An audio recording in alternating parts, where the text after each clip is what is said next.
दोस्तों मेरे से कमेंट सेक्शन में सबसे ज्यादा पूछे जाने वाला सवाल है कि अगर आपको सडनली गाड़ी रोकनी है और गाड़ी रोकने के टाइम पे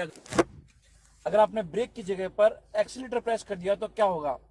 तो दोस्तों मैं तो बस एक ही बात बोलूंगा, तो बस होगा तो वही जो मंजूर खुदा होगा।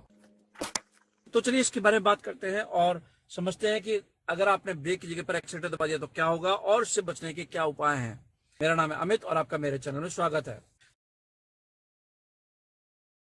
देखिए, मान लीजिए आप हाईवे पे गाड़ी चला रहे हैं और गाड़ी चलाते वक्त अचानक से आपकी गाड़ी के सामने वाली गाड़ी ने ब्रेक मार दिया। उस समय पर जब सामने वाली गाड़ी ब्रेक मारती है तो मान लेते हैं उस समय आपको 5 सेकंड का गैप चाहिए था गाड़ी रोकने के लिए, लेकिन जब आपने ब्रेक की जगह पर एक्सीलेटर प्रेस कर दिया तो अगर आपकी गाड़ी उस गाड़ी से पहले 5 सेकंड में रुकनी चाहिए थी तो उसकी जगह पर वो गाड़ी वहां पर 2 से 3 सेकंड में पहुंच जाएगी और उसको हिट कर देगी। इसका मतलब यह है कि अगर आप इमरजेंसी के टाइम पे ब्रेक की जगह पर एक्सीलेटर दबा देंगे तो आपका एक्सीडेंट होना तय है, उसमें कोई बचा नहीं सकता आपको, क्योंकि वो इमरजेंसी है और उस टाइम पे आपको अचानक से ब्रेक मारना था, लेकिन अचानक से ब्रेक मारने की जगह पर आपने एक्सीलेटर दबा दिया तो आपकी गाड़ी की स्पीड डबल हो गई और उस जगह पर आप समय से पहले पहुंच गए और एक्सीडेंट होना कंफर्म है। अगर यही बात अगर हम सिटी में या कॉलोनी की रोड्स पे करें, अगर आपकी गाड़ी की स्पीड 25 है और सडनली ब्रेक मारना हो तो क्या होगा, तो भी वहां पर एक्सीडेंट होना तय है, क्योंकि आपकी गाड़ी जितने समय में रुकनी चाहिए थी उससे आधे समय में उस ऑब्जेक्ट से या उस सामने वाली चीज से टकरा जाएगी और एक्सीडेंट होना तय है।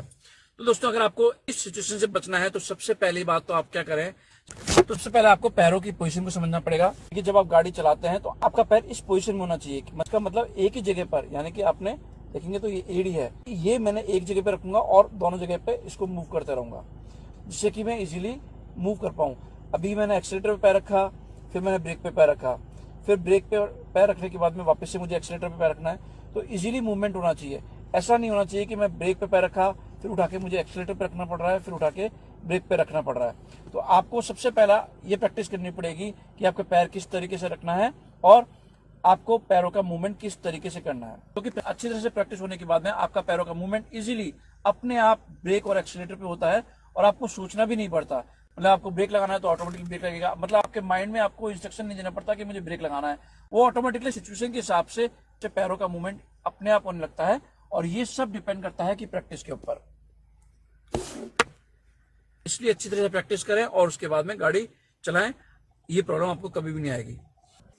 सेकंड काम जो आपको करना है वो ये है कि जब आप रोड पे गाड़ी चलाते हैं तो आप गाड़ी की स्पीड को कंट्रोल में रखें, अननेसेसरी गाड़ी में स्पीडिंग नहीं करें और गाड़ी की स्पीड को उतना ही रखें जितने की जरूरत हो। थर्ड पॉइंट आपको जो ध्यान में रखना है वो ये है कि गाड़ी चलाते वक्त आपकी नजर सामने होनी चाहिए और आपका ध्यान पूरी तरह से गाड़ी चलाने पे होना चाहिए। ये खासतौर पे तब है जब आप गाड़ी चलाना सीख रहे हैं और आप अभी परफेक्ट ड्राइवर नहीं होते हैं, तो उस समय पे आपको इन बातों को ध्यान में रखना चाहिए, क्योंकि अगर आप उस समय पे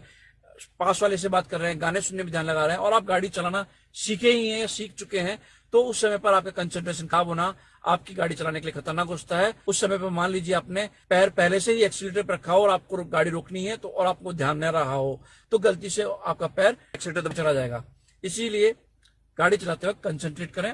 फोर्थ पॉइंट जो आपको ध्यान में रखना है वो ये है कि रोड पर, बिजी रोड पर या हाईवे वाली रोड पर चलाने से पहले आप इंश्योर कर लें कि आपको गाड़ी चलाना अच्छी तरह से आ गया है और आपको गाड़ी चलाने में किसी भी तरह की प्रॉब्लम नहीं है, कोई डाउट नहीं है। और बिजी रोड पे तभी निकलें जबकि आप कॉन्फिडेंट हो। ऐसा नहीं हो कि आप एल लगाकर बिल्कुल टोटल बिजी रोड पे जा रहे हैं और आपको अभी भी डाउट है, तो वो खुद के साथ साथ में दूसरे की जान के लिए भी खतरा है। इसलिए ऐसे टाइम पे जब आप गाड़ी सीख रहे हो तो आप